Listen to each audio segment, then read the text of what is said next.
Olha, nós vamos conversar aqui agora com o Dr. Joaquim Pinto Lapa Neto para falar conosco em relação às declarações que foram feitas, declarações que foram feitas na última entrevista do deputado estadual Gustavo Gouveia, em uma pergunta que fiz ao deputado sobre um pronunciamento do Dr. Joaquim Neto por meio de nota em relação à situação de um áudio que circulou nas redes sociais, envolvendo um até então, na época, pré-candidato e também o chefe de gabinete do deputado estadual. E aí o Joaquim Neto fez um pronunciamento, foi lido no programa Francisco Júnior, e indagando sobre esse assunto, o deputado estadual Gustavo Gouveia falou sobre pessoas que nominou Ladivan, Sandra Lapa, Etienne, que, salvo engano, é advogada e foi citada em relação a contratos com a Prefeitura de Vitória de Santo Antão. E o doutor Joaquim Neto contactou com a produção do programa para poder responder às colocações que foram feitas pelo deputado Gustavo Gouveia. Primeiro, eu quero deixar o espaço aberto para que o senhor possa se posicionar da maneira que achar interessante, doutor Joaquim. Um grande abraço. Grande abraço, Maílson. Bom novamente falar com você, falar com Francisco, os ouvintes aí da Carpina FM. Bem, eu tomei conhecimento a respeito desses comentários. Na verdade, foram uns amigos que nos citaram, essas informações. Eu, a princípio, eu não cheguei a ver com detalhes, mas eles me pontuaram o que teria sido dito. Bem, eu, primeiro, não conheço o Gustavo. Eu já ouvi falar de redes sociais, já ouvi alguns comentários de redes sociais, TikTok, Instagram, e eu não o conheço. Eu não entendi também porque houve a citação lá do meu nome, até porque o comentário que foi feito foi um comentário bastante aberto e dentro daquilo que a gente aguarda, das autoridades para o que foi colocado. Agora, respondendo a ele, as três pessoas citadas nos informaram, a respeito do caso. Um caso passou um mês, o outro passou 2, saíram porque havia realmente uma dificuldade de locomoção e estava tendo uma dificuldade lá de manter o vínculo e saíram. E foi pouco tempo. A advogada, eu acredito que ele não conheça bem como funciona a atividade da advocacia. A doutora Etienne, ela é uma advogada bastante exemplar e de respeito aqui na cidade. Quem é da cidade sabe. E jamais falaria a respeito de doutora Etienne. E a atividade de advocacia é uma atividade que ela pode ser feita em vários lugares, em home office, dando pareceres, consultoria, e isso daí, doutora, ela faz de forma bastante cautelosa e bastante cuidadosa. Bem, eu acredito que a posição desse rapaz foi uma posição precipitada. Ele agiu de forma bastante precipitada. Até porque, se a gente for fazer qualquer tipo de ilação sobre casos, eu acabei apurando alguns também, Quando nos passaram, eu fui me ater a algumas informações. E aí eu poderia também estar sendo leviano em afirmar determinadas questões que ele também vive, como uma transação penal que ele já teria respondido, uma transação penal que ele já teria cumprido. Ele reconheceu um crime lá praticado na cidade de Poncinhos, na Paraíba, e desse fato ele fez uma transação penal com o Ministério Público. Que tipo de crime? É um crime de dirigir com suspensão, com proibição de direção. É o artigo 307 do Código de Trânsito. Bem, eu poderia, Maílson, estar fazendo ilações sobre esse caso, dizer que ele foi um playboy, estava curtindo lá as coisas, descumprindo a lei, mas não é o caso, nem entro no mérito, não é o objeto, eu não conheço para entrar nesses detalhes. Eu poderia também estar fazendo ou discutir, tecer comentários a respeito da namorada dele, que no ano passado ela recebia de março até novembro, na Câmara Federal em Brasília, mais de R$6 mil. E recebeu também verbas de mais de R$14 mil. Nesse período, sendo o domicílio dela em Carpina, ou melhor, em Recife, lá naquele prédio das Torres Gêmeas, onde tem aquela socialite lá que foi responsável pela morte do garoto Miguel. Então, ela residia naquela época. E eu poderia tecer comentários maldosos a respeito disso. Eu não sei, eu não me aprofundei nesses detalhes, se houve algum desvio, houve algum locupletamento de valores, houve alguma apropriação de valores, e isso eu não fiz. Quando você fala a namorada do Gustavo Gouveia, você está se referindo a Eduarda Gouveia, que é pré-candidata? Sim, Eduarda. Eu não sei se é Gouveia, porque eu não sei se... eu falo namorada, eu não sei. Eu não conheço se os dois são casados. Até porque, onde eu sei, eles se conheceram há pouco tempo. Também eu poderia falar do filho dele, que é o Gustavo Fux Gouveia, que estuda, salvo engano, é estudante de medicina, em regime integral, né, aqui em Pernambuco, e atualmente, desde março do ano passado, recebe mais de R$9 mil lá na Câmara dos Deputados, em Brasília também. Então, a gente poderia tecer comentários a respeito disso, fazer um juízo depreciativo, mas não é minha intenção, até porque eu não me aprofundei nesse caso. Então, veja, são questões, a gente tem outros, que eu acho que devemos ponderar e devemos ter cautela. A gente não precisa entrar em detalhes até daquilo que não nos interessa. Eu acredito que qualquer coisa tem as autoridades aí para se apurar, para se verificar, né? E no caso dele, eu acredito que ele tenha sido precipitado com essas informações que, sem saber, sem ter conhecimento de causa. Deixa eu conversar também com o senhor sobre a seguinte questão. Sobre essas afirmações, o senhor falou aí do filho do Gustavo, também da Eduarda, e também do Gustavo Gouveia. No caso dele, o senhor fala que foi uma questão lá na Paraíba, questão penal que teria sido resolvida lá na Paraíba. Nos demais casos, houve algum tipo de denúncia, ou vocês já realizaram algum tipo de denúncia sobre qualquer um dos fatos já acontecidos? Maílson, não, esse da Paraíba, é por isso que eu estou falando, são questões que eu não quero tecer juízos de valor.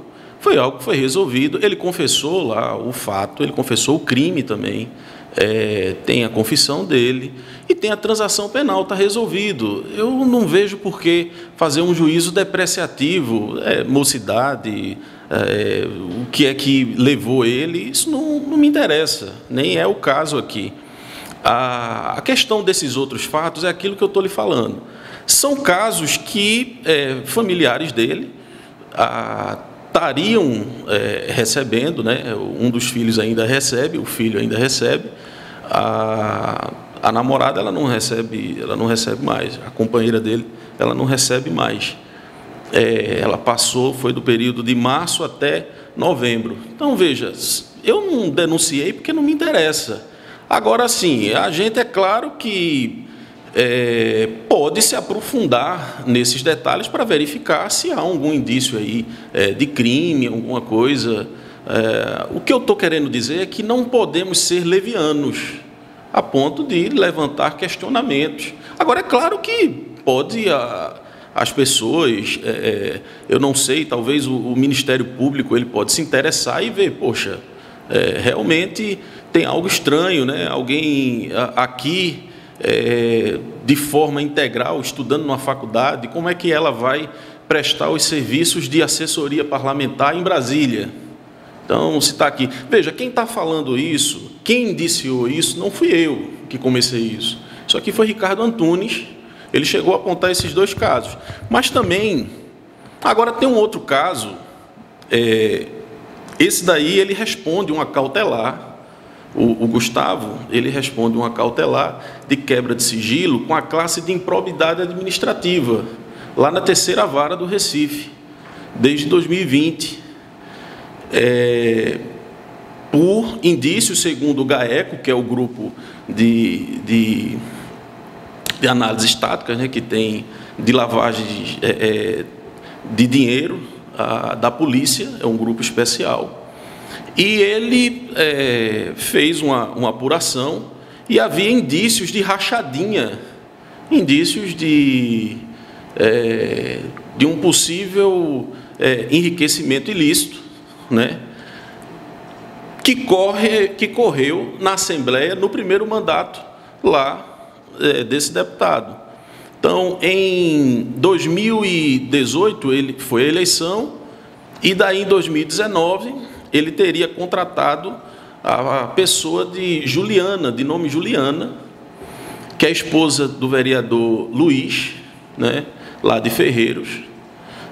Parece que ele é conhecido como Júnior do Canto. E daí, o número do processo é o 35621, dígito 26, de 2020, ponto 8, ponto 17, ponto 2001, corre na 3ª Vara. E esse é uma cautelar, o Ministério Público está buscando a quebra de sigilo, foi uma sugestão do GAECO, para que ele possa, durante esse período, em 2019, que ela trabalhou de fevereiro, salvo engano, até outubro, foram 7 meses, né? Ela recebia mais de R$6.000 e recebeu verbas também no valor de 13.500. E houve há indícios aí de rachadinha, o que se apura lá. Então, veja, são questões que não compete a mim fazer juízo de valor. Eu acho que compete ao Ministério Público, como ele já está apurando, né? O Gustavo, ele é réu nesse processo. É claro que pode ser alegado o seguinte, mas ela era uma assessora parlamentar, ela poderia estar lotada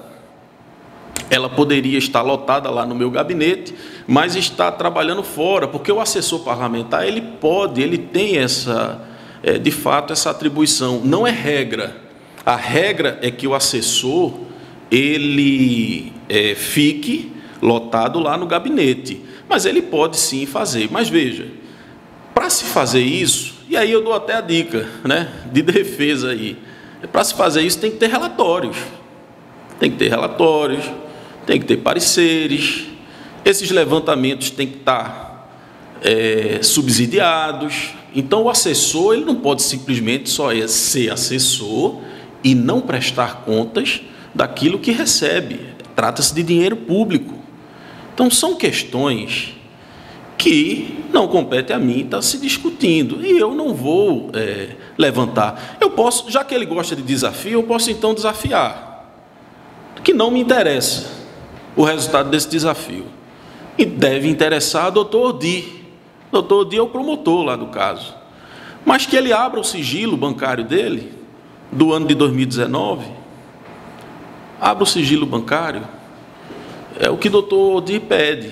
Eu acredito que não teria problemas, né? Não precisa ele dificultar o processo e se negar. Mas veja, não compete a mim, Maílson, a fazer juízos de valor. Não sou o juiz da causa, eu não sou candidato a nada, não sou político.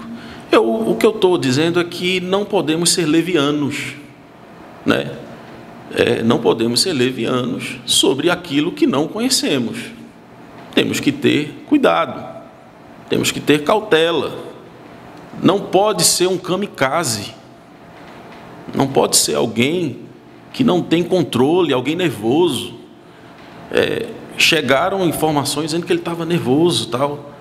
Eu acho que isso é perigoso para a saúde mental de quem quer que seja. Você tem que ter calma nas coisas que você fala, naquilo que investiga, né? Então, é isso. Assim, tem mais, sabe, que a gente procurou, mas como ele citou 3, a gente também só cita 3. Mas, é claro, eu não fiz juízos de valor mais aprofundado. A gente pode procurar, até porque eu estou muito ocupado. Eu tenho um júri essa semana aqui para fazer, tenho trabalhos, tenho reuniões, e não me interessa estar preocupado com essas coisas, né? Mas a gente está aqui, à disposição. Doutor Joaquim, se tem algo que eu não perguntei, que o senhor acha importante colocar, o senhor fique bem à vontade agora. Sim, Maílson, eu acho que não eu acredito que foi esclarecido, né? Eu, particularmente, volto a dizer, eu não sei porque ainda meu nome foi citado, né, nisso daí, até porque o caso que foi colocado, o áudio, ele é muito grave. Aquilo foi um comentário e tivemos a cautela, como conversamos, eu pessoalmente também com você, tivemos a cautela de dizer, olha, eu não vou me aprofundar nisso, até porque não fomos nós quem apuramos isso. Mas vocês denunciaram esses áudios ao Ministério Público? Não, eu não denunciei, mas eu acredito que deva ter denúncia já rolando, sim, já deve ter alguma apuração. Da parte de vocês, a justiça não? Não. Na nossa parte, a gente está muito ocupado com outras coisas, né? Embora a gente... Até porque isso é algo muito natural. O caso certamente deve ser apurado, certo? Eu não tenho dúvidas que isso vai ficar no vazio, não. As informações são muito graves. Ali tem indícios de peculato, crime de corrupção eleitoral, crime de lavagem de dinheiro, crime de organização criminosa. Então, há indícios disso daí que deve ser apurado. É claro, se não foi que seja esclarecido. Eu acho que os argumentos na justiça podem ser vários. As partes estão aí. O Dudu, salvo engano, ele confirmou o áudio. Mas depois eu ouvi comentários que esse áudio ele teria sido... Eu acho que foi o deputado que falou que o áudio teria sido por meio de inteligência artificial editado, algo do tipo. Né? Bem... Eu, como advogado criminalista há mais de 17 anos, eu diria que esse argumento ele é próprio de uma desinteligência natural, porque não é muito crível essa lógica ou esse ponto ser levantado já agora, né? Mas cada um fale o que quer, cada um fique à vontade para dizer o que bem entender. O que se tem ali é algo bastante forte. E fora que isso não deve... esse tipo de informação seria até um pouco ofensivo para a inteligência das pessoas. Pensar que aquilo não foi verdade, né? É claro que os limites de como, as provas, de onde vem o dinheiro... Veja... Por coincidência, o que foi discutido nesse áudio também é o que está sendo discutido nessa cautelar de quebra de sigilo bancário, né? Que ele está respondendo com a classe ação de improbidade administrativa, que é você indicar pessoas que não trabalham, né, não prestam o serviço pela qual foram colocadas lá naquele cargo, e você se locupletar com dinheiro com ela, ou ela receber aquele dinheiro e ter um desvio de finalidade, não fazer a função, porque isso é grave. Se um servidor ele é contratado para ser um assessor, ele tem que praticar as funções e atribuições de um assessor, e não de partidarizar, de politizar ou fazer algo diferente. Então, o desvio de finalidade do cargo público, ele é muito sério. Então, é isso que tem que ser verificado. Agora, se forem inocentes, que bom, é menos crimes na sociedade. Eu acho que isso é importante, eu torço para que haja inocência ali. A gente sempre torce, eu nunca torço para o crime, mas se for, tem que ser apurado. Então, tem que se defender isso de forma clara, né, dando os argumentos certos. Agora, atacar pessoas, por exemplo, como o doutor Etienne, meu Deus, doutor Etienne, quem é de Carpina? Nunca imaginaria de sujeitar doutor Etienne. Ladivan também, não tem por que falar dessas pessoas, são pessoas honestas, né? Eu acho que tem que ser prudente, tem que ter cautela. E com relação a essas informações, quando nos vieram, aí até passaram lá para meu pai, e eu estava junto, disseram, rapaz, ele estava lá falando, chegou a falar até de você, que você o fato de você não ocupar cargo público, cargo político há mais de 20 anos, então você deveria fazer alguma coisa pela questão das águas aqui em Carpina, tal. Olha, é outro fato de ou não conhecer Joaquim, né, não conhecer quem é Joaquim Lapa, ou simplesmente querer criar uma cortina de fumaça, porque Joaquim é um dos cidadãos carpinenses que mais defendeu essa terra. Ele luta por essa terra, ele ama essa terra, né? Então, ele é conhecido por tudo que ele já fez aqui. A questão da água, inclusive, ele foi um dos primeiros que chegou para Raquel, até antes dela ser governadora, e falar que esse era o maior problema de Carpina, que era um pleito dele, naquela época que Raquel veio aqui pedir apoio a meu pai. E essa foi a sua disposição. Olhe, um dos maiores problemas que tem aqui na cidade é o problema da água, né? Então, já de ali, mas não só isso, é público e notório, há mais de 4 anos, que ele entrou com uma ação contra o município para defender a Nova. A Nova iria ser leiloada, né, a preço de banana, e aí ele conseguiu interromper isso para que fosse objetivado que a Nova ela fosse revertida em favor de uma política pública. Na época, ele até se colocou à disposição lá e disse que se a Nova fosse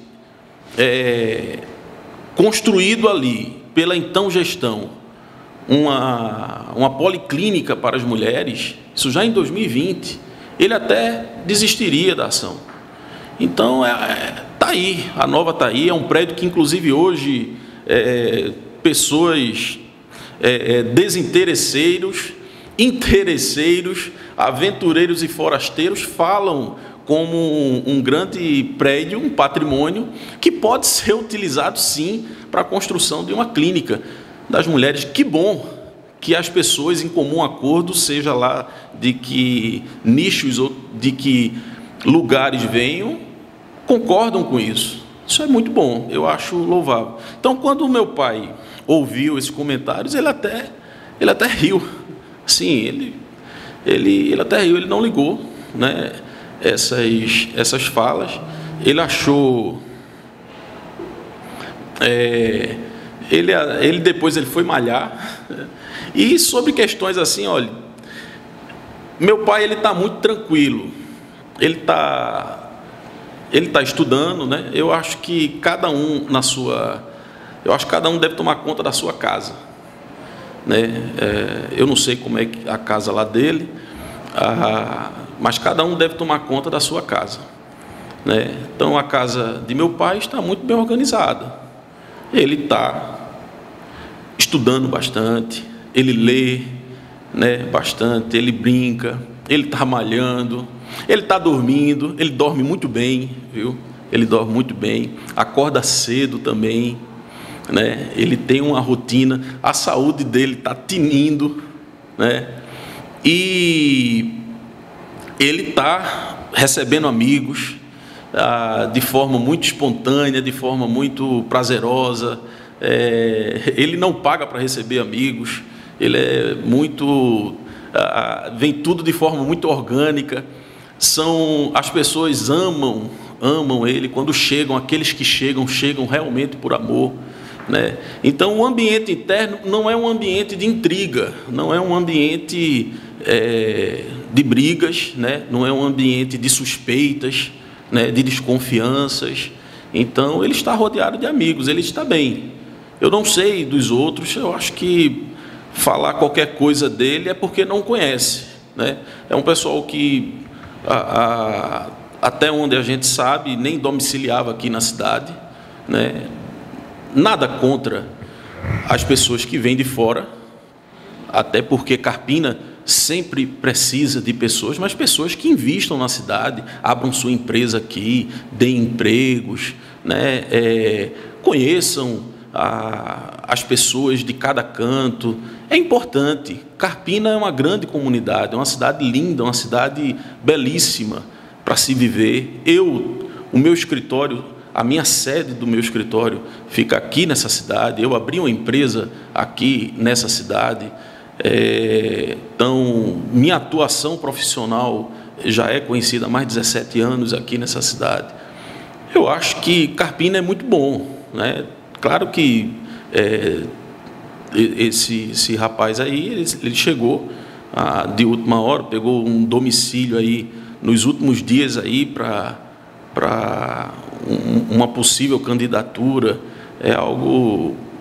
Foi muito assodado, meio de paraquedas, caiu aqui meio rápido demais, mas eu não o conheço, né? Eu não o conheço. E é isso, Maílson. Eu acho que está bem claro, né? Eu desejo um maravilhoso dia aí para todos.